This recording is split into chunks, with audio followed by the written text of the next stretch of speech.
Don't lose your hard work. Let's save it properly in editing 24/7. While working on your timeline, go to the top right menu. Here you can see the Save Project option. Tap on it and choose a clear name and a folder location that's easy to find. Editing 24/7 saves your file as a project format, usually ending in .e247 project or similar. This is not the final video but the editable version. Want automatic saves? Go to Preferences and enable autosave every 5 to 10 minutes.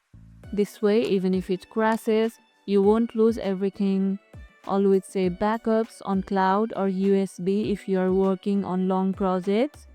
Let me know in the comments if you want to learn exporting tips next. And if this video helped, hit the like button, share it, subscribe and leave a comment. Thanks for watching and I'll see you in the next one.